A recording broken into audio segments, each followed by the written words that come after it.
So I have the pleasure to introduce our next presenters. Oliver Kraft, Henrik Hillenbrand, Björn Kühn and Anna Romanenko, who are all artists involved in practices of sculpture, text and experience design. Two of them, I heard, are still studying at the State Academy of Fine Arts, and the other one were there, but have already moved on to another place.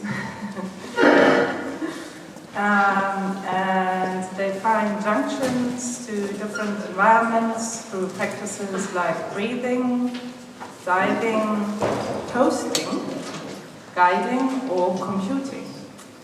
They create singular machines to operate these junctions, and they will speak about the publishing organ for handbooks and its economics. So, very welcome, and I give the floor to you. Don't worry. Yeah, thank you everyone for coming, and it's well, a great honor to be here in many ways. As Marcell said, we are unlike everyone else in this conference. Kids from the neighborhood, like local guys in a way. And we met Marcell a year ago, or 1.5 years ago, and through a chain of coincidences, we got acquainted with his public library project, and it kind of, like he already explained, it triggers things in people very often. So we stuck with his ideas for some time. We started to set up our own libraries, trying to find a focus where we could work. We're not only the 4 people, there were other people involved, like Gabriel, for example, who is here today, like when we first started a year ago. And it's kind of, yeah, so we work with different people and in different constellations. And also this lecture was written by many people, so our libraries and also our writing is done in a collective process. So if there will be contradicting points, so I want to apologize for that in advance. And yeah, you have to abstract from the fact that there is only one person speaking. Yeah, the text has many origins. So, are we okay here? No, we are not okay.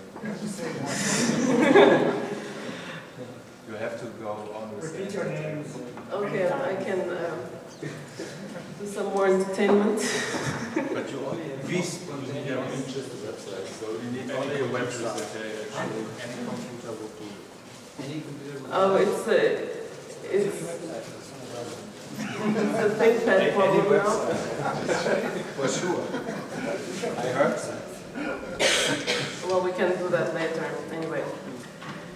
So, by collecting books and by thinking what we're interested in, we kind of found a common ground at some point, or a common interest in a specific kind of books, which are handbooks.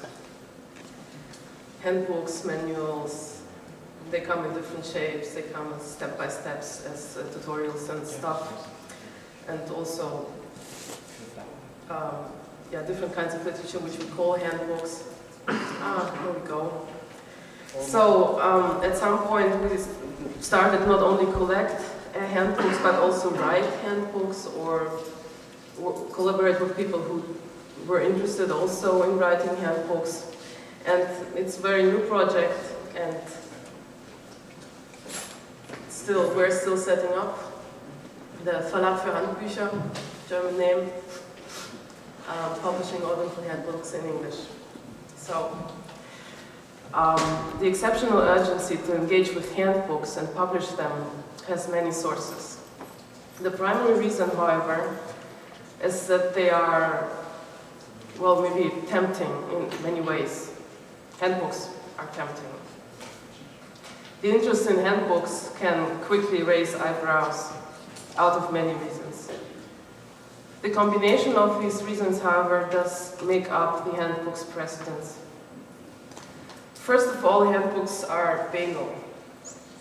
There seems to be very little austerity in the spirit of a manual to a vacuum cleaner. They do not tell an overarching story. There is very little of the erratic properties of other bibliographic genres. They do not come bound in leather, imprinted with golden letters to last for centuries. They are short-lived and quickly discarded. Just remember the nuisance of finding the handbook to a VCR recorder you got rid of many years ago. It, in a way, is not a handbook anymore, it's not a book anymore, it has lost its way of being. It's in a way emptied out. One does not dive into a handbook, one does not indulge in it, one does not even really read it, one consults it at most. Handbooks are tools of troubleshooting. The way to deal with tools is to use them. Eventually they disappear or are rewritten to account for the changing environment they are part of. The handbook's life is bound to the life of its subject and sometimes its object. Their ephemeral existence at the borders of things aligned with the particular subjects comes and goes unnoticed. They bustle among things, inserting a layer of encounter towards a better end, towards a solution. Imagine what it takes to state that there is a better end, that there is a way, that there is a state where things are working out. The handbook over and over performs these outrageous claims in the most innocent manner. As their subjects change, new handbooks emerge and old handbooks are rewritten. And surprisingly, there seems to really be a corrective to a handbook. It seems possible to test it. It either works or it does not, like a tool. The seeming lack of ambiguity is amplified by the eternal boredom of linearity, of a step-by-step, and by the teleology of a world where things work, some sort of tiny eschatology. There's a legacy of the handbook that we want to consider, and we can draw it from the first books that claim to be handbooks, enchiridions, meaning not more than something in the hand, enchiridion. In ancient Greece, enchiridion was a word for a short sword. Yet at some point it became the name for handbooks as a genre. So here we can see that the media history of handbooks is not entirely one of representation, but of presentation. So it's not books and letters and signs which are the forefathers of handbooks, but objects like swords. There is an enchiridion by Epictet, there is one from Augustine, there is one from Erasmus of Rotterdam, like the very, very first handbooks were written in this religious context. They all were handbooks on how to live a good life, a guide on how to reach paradise in a way. A handbook comes always, and yes, the handbook to a vacuum cleaner, very much so, with an idea of some goal or some end. The act of consulting a handbook is bound to this belief that there is something out there in the end. It claims to relate to something, some better end that really might be out there. We live in an era in which such claims usually are dismissed as ridiculous or at best an expression of a hidden strive to power. The very statement of a handbook, or in general, like, this is the way, is followed by the question, under what power conditions can this statement be uttered?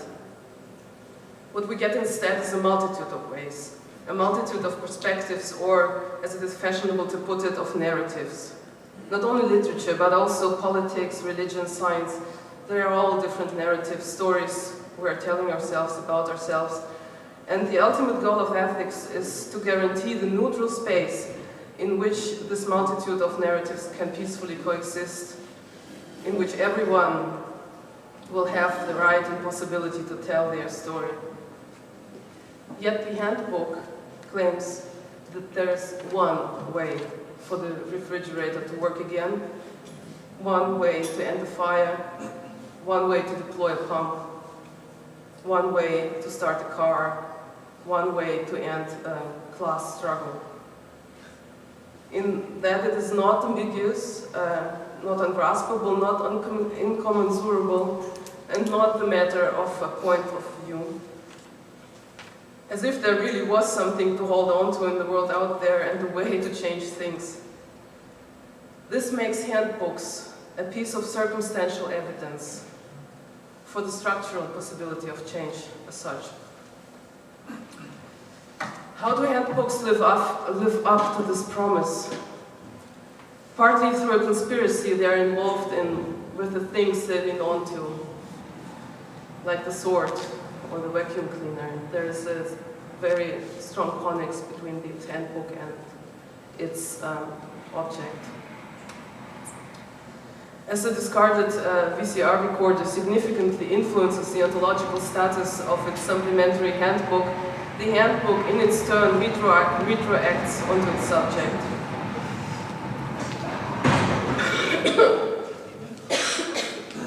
A thing is just a thing with properties.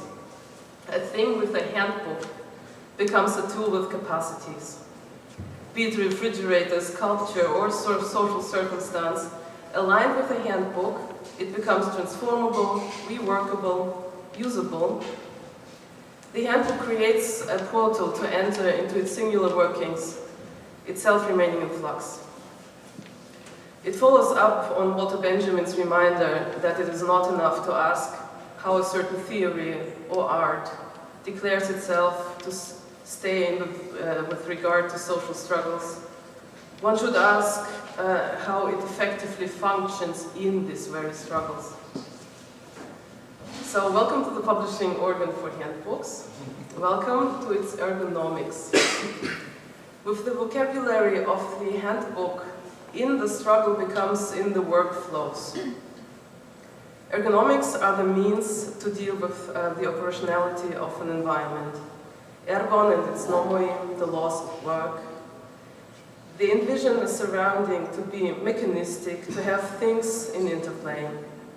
And although the mechanism is deeply rooted in some natural laws, which are of course not as natural as we can think, the laws of work do not only encompass those, but likewise take care of the social realm and their naturalized structures. So we can here deploy handbooks in their capacity to sketch out ways for any sort of change. Handbooks can become intellectual organs to operate in the transformation of an ergonomics that is not entitled to enter into the hegemonial workflows. To begin with, handbooks can empty out the ends of workflows. They do not, though not excluded, optimize, adjust, rationalize, or make the proceedings of work more efficient. They can deflect workflows and bear the means to ground in ergonomics, yet unframed. The call for a handbook arises out of a situation of dysfunction. When the problem objectifies, when the wheel stops turning. It expands in time. At first, you cannot locate its special origin. There is not a possible orientation, space is only noise. Starting from a specific moment, the call gains its power, its necessity in time. Tuning in then motivates the localization of the call, then the objectification, then the decompiling, and finally the writing of a handbook and rewriting it again. A new handbook identifies its environment, its specific environment, what it wants to deal with, analyzes its workings, and sketches out a specific strategy to follow up on. Such a situation surfaced at the beginning of the last century when two seemingly contradictory books were published. What is to be done, which is, by the way, the first question of any handbook by Vladimir Ilyich Lenin, and The Principles of Scientific Management by Frederick Winslow Taylor. Both try to further a new organization of working conditions and are the first handbooks on ergonomics. While Taylor was about the scientific grasp on every movement of bodily work and had some questionable advice on how to work workers, Lenin focused on the organization of workers in between factories and internationally. Taylor tried to integrate the worker into the machinery. Lenin tried to enable him to own it. They both dealt with a different problem and focused on complementary aspects of working conditions, and each enforced a notion of work that had the factory as a natural border of their respective working conditions. Yet both had interesting consequences, which make up the laws of work, ergonomics. Taylor can be said to be a foreseer of the ergonomics we knew as a method to draw on different sciences in order to improve efficiency in factories or offices. Interestingly, Lenin's conclusion was the creation of a central publication organ in order to fight power structures that subjugate workers. So combining these two approaches on ergonomics, our ergonomics, the ergonomics of the publishing organ for handbooks, is set up to uncover the revolutionary potential in simple human-machine interfaces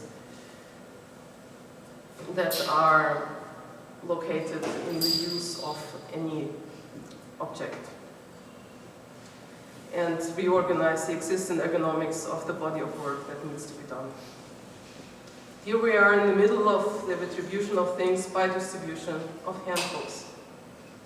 Do you know MacGyver and his duct tape?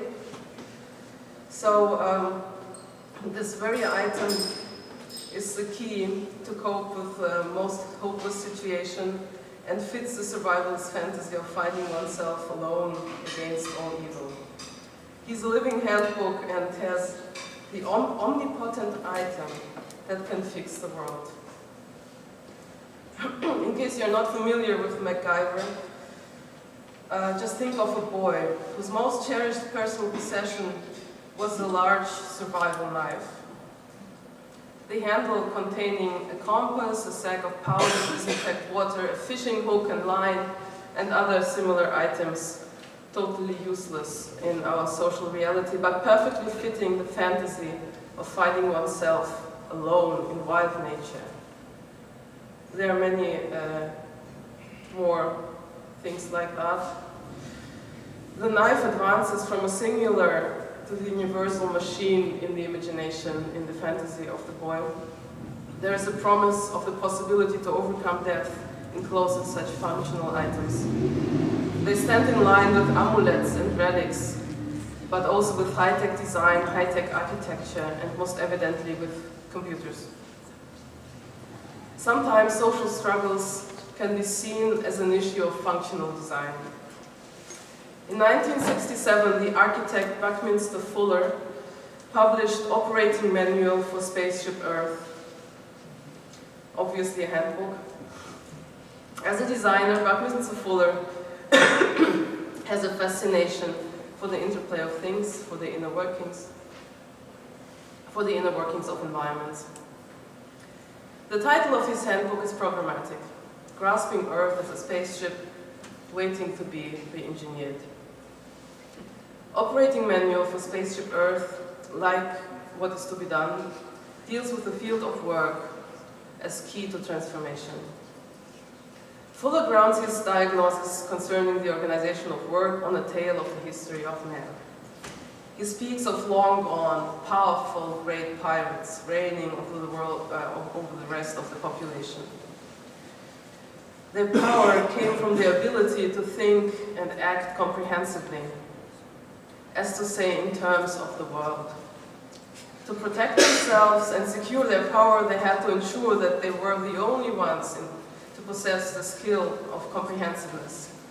So every time a young, intelligent player rose, and a truly great pirate would know when that happened, that young, intelligent player got a job offered. Working in an isolated field, he only spawned specialized knowledge that would be delivered to the great pirate to fuel his comprehensiveness and in turn keep the young, intelligent player from gaining such a knowledge of the world. Intellectual specialization was born as a power technique, as Fuller analyzes. Fuller considers contemporary work as being stuck in intellectual specialization and is therefore mostly blocking the real human capacity of comprehensive thinking. To free this capacity of comprehensive thinking, that would consequently lead to accumulation of know-how, Fuller replaces workers, as to say, specialists by computers and machines. So here he redesigns the information structure.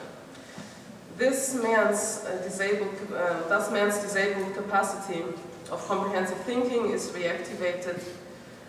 This concept of comprehensively commanded automatician demands that the information generating accumulating work is done by computers, so the real human work, comprehensive thinking, can start and produce know-how. Consequently, class struggle is replaced by a choreography defined by distribution of work, knowledge, information, and data. Comprehensiveness grows proportionally to the amount of information gathered, and access to knowledge becomes a chimera behind which power is assumed. With that, the legacy of the omnipotent survival knife of the universal machine starts its workings. Only here the whole world is the engine, the machine. A phantasmatic view on the world from heady heights is implemented, and so Fuller asks, how big can we think? Very big.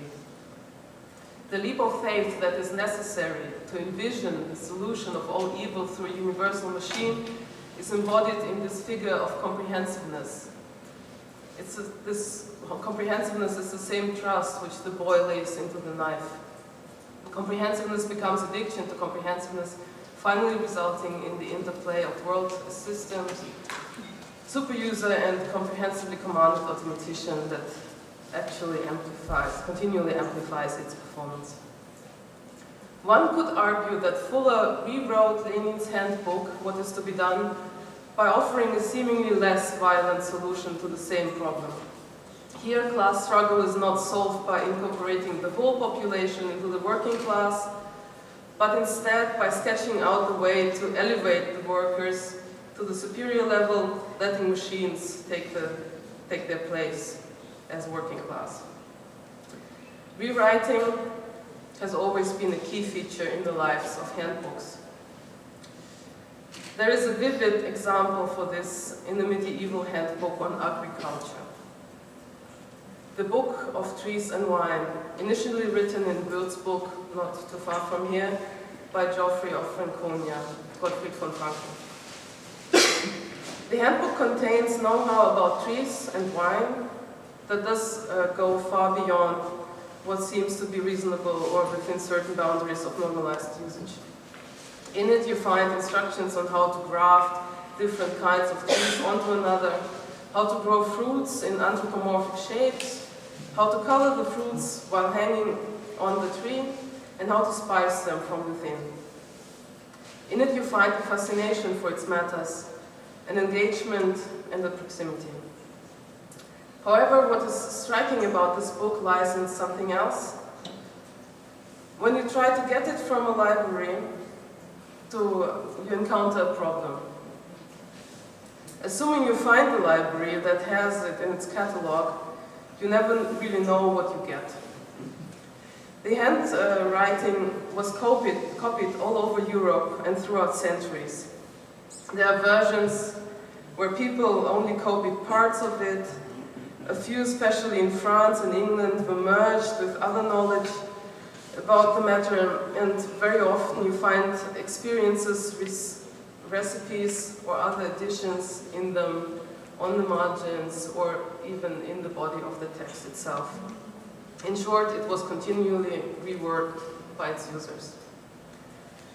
Due to the processual, adjusting, and forever changeable characteristic of the handbook, the publishing organ for handbooks will publish digitally in order to embrace the varying levels of work and practices involved in creating a handbook, thus making use of the special features of editing texts for publication online, like research, fact-checking, making corrections after publishing, and of course,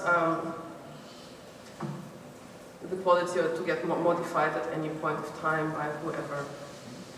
The program of the publishing organ for handbooks will be available in EPUB format.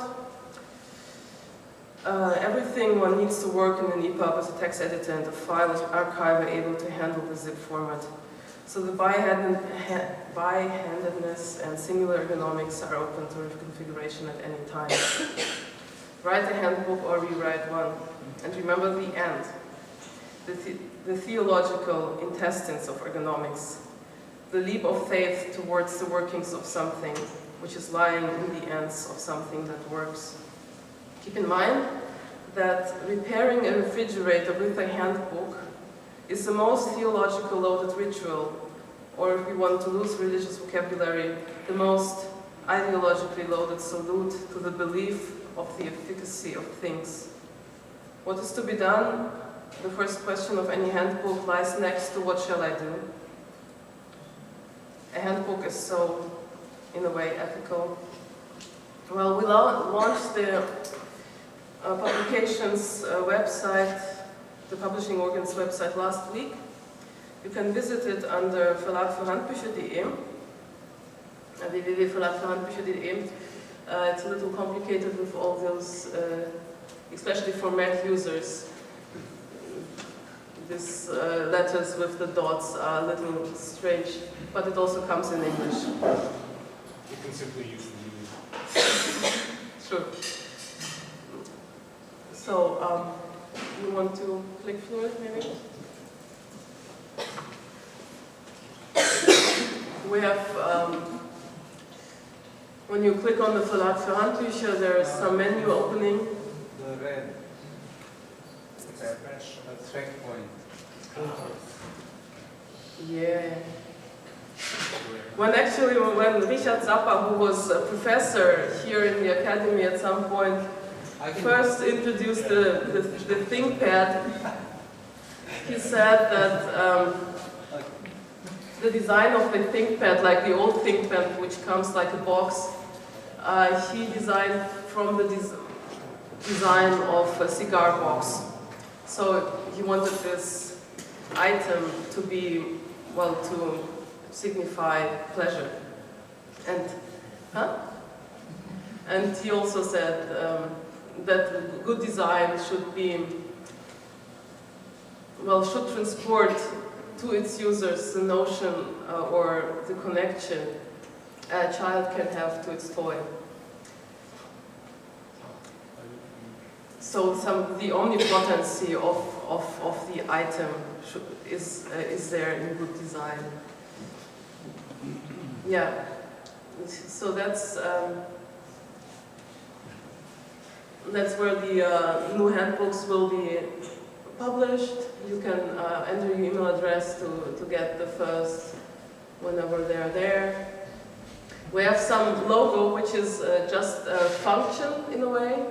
This line you've got after the first letter of it is only opens when you click on it. So we, in a way, try to not to have a steady logo, but a functional one. Yeah, and this is the hands-on is in a way the portal to where you can also submit new ideas for new environments and new handbooks to be included in the first edition of handbooks, which we're planning on launch in the spring of 2015. Well, I think that's mostly what we wanted to say, and thank you very much for your attention.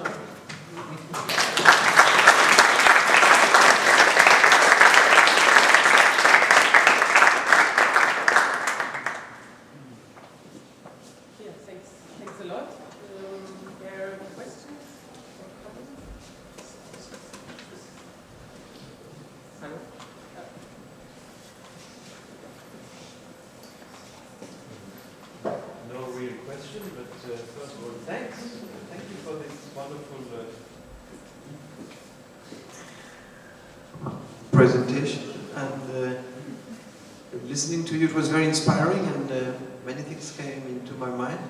That handbook is not only an object, it's also a way of reading. That you can transform any book in a handbook when you leave the level of polysemy, several meanings at the same time, to monosemy. You can transform Das Kapital indeed in a handbook, which it is not. You can transform the Kartause von Parma also in a handbook. And I think that from what I heard, this dimension of how by using books you transform them into handbooks could be another chapter in your system. Yes, we are also setting up, of course, an archive of books and handbooks and books that we consider handbooks, which will be available on Memory of the World with Marcell, of course. And we had that idea too, of course, to, in a way, whenever we get a handbook, to use it as a handbook, or to use any book as a handbook through reading it like in monosemical way, and also making corrections or writing on the margins. So the reading of a handbook is also in a way of writing it. So yes, so it's in a way also in a way of the production. Yeah, way of production. Thank you very much for that comment. I have one question also about the structure. You have also a research for failures of manuals of handbooks, because I immediately when I this last sequence of I don't know the English title, nicht löschbares Feuer from Aaron Farocki, where this is every time the same actor, and once he's working in a factory, and in one play he's a student, and in the other play he's a worker. And this factory officially, and you mentioned it very often, producing vacuum cleaners. And so the worker says, I want to build my wife a super good vacuum cleaner. So every day I steal a part of a vacuum cleaner. But every time when I come home and put it together, it's a machine gun. So the student who wants to improve that this factory is producing machine guns, every day steals a piece of this so-called vacuum cleaner. And every time when he's building it together at home, it becomes a vacuum cleaner. So I'm interested in because I think the misleading structure, the structure of misunderstanding, is one of this poetic and very emotional sides also of manual. You were thinking about it? Yes, of course. Our project is has a very close proximity to this makers community, where a lot of handbooks published are about using things in another way. You know, for example, you know, to do a machine gun out of a vacuum cleaner, or to reuse something in another way. So we wanted to see this structure where this is well, a handbook is first analyzing its goal. So there is for us it's very important to have the goal. So if do I want to kill someone, or do I want to clean my room? So this is two different kinds, and if you look at the vacuum cleaner in the way that you see that you think that the things to be done are to kill someone, you have to think of the object in another way and to find a way to work it in a different order. And I think that's a very good illustration of this workings of rewriting and writing handbooks through usages. Yes. I don't know if I answered your question.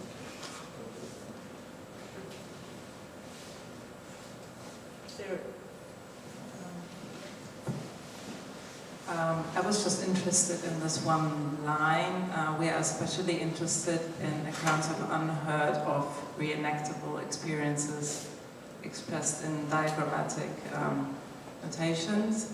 Yes. Everyone that's kind of experiencing the kind of revolutionary kind of usage of the handbook, like what you can do with it in order, in kind of the reaction with the thing you're reacting with, basically you're using. How do you document this on your website? Kind of what community do you create with this project? Well, there's a few things we can say here. Firstly, why is it diagrammatic, hieroglyphic, and so on? It's because there's this interesting feature in handbooks where lines or images or drawings are in a way on the same level of argument. So you can use text, but you can also use, when you get something from IKEA, there's only drawings, and this works also. So we kind of like that issue. And about the unheard of thing is that we especially wanted to stress the point that the handbook, first of all, teleologically sketches out some new environment.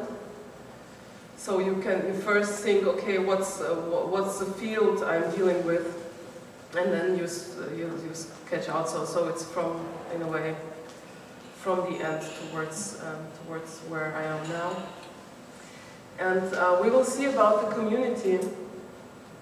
We have now started to work with different people who responded to this, already responded to our, in a way, open call here, just by finding it. So there's friends of ours, of course. We write our own handbooks. In a way, also a reason to publish handbooks was that we primarily work with sculpture, in the field of sculpture or installation, performance, and so on. And we realized that a handbook to our work, to our specific work, does something to it which is, in a way, very good. So, like I tried to say in the lecture, that it's not simply, like a sculpture is not simply a sculpture. When you have a handbook to it, you already know that that there's some engagement with it, that it's gonna change, it's gonna work in some way. Already the existence of the handbook does that. And when you unwrap your vacuum cleaner, there's also the handbook, which is, in a way, evidence for the working of the thing. So we wanted to transform this very banal thing, what the handbook does to the vacuum cleaner, onto other fields. And we're, for now, working with artists mostly, like the people who really is, like we got answers, oh, I think this is so amazing and it's so inspiring and I love handbooks and I have this and this and this idea. And normally it's really connected to the practice of the person, for now. But I mean, we're very in the beginning, so we will see. I accept to confess that I hate handbooks because I never understand what they are saying. But this is another issue, maybe. I would say maybe a final question, and then we would directly go on with the next talk from Sebastian and Jan.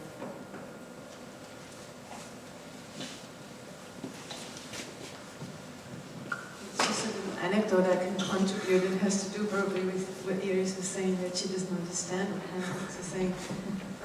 As part of her student job, I did translation of handbooks. And it was part of the job instruction to kind of test, you know, if the instruction would work. It was like games stuff. And it turned out that the originals, most of the time, were wrong. Mm-hmm. So we had not to translate the original, but to kind of really write a new handbook in a different language. So that process, Of rewriting. transformation from a non-functional handbook into a functional handbook. Maybe they didn't have money to pay an engineer and knew that the people in humanities are better engineers. Thank you.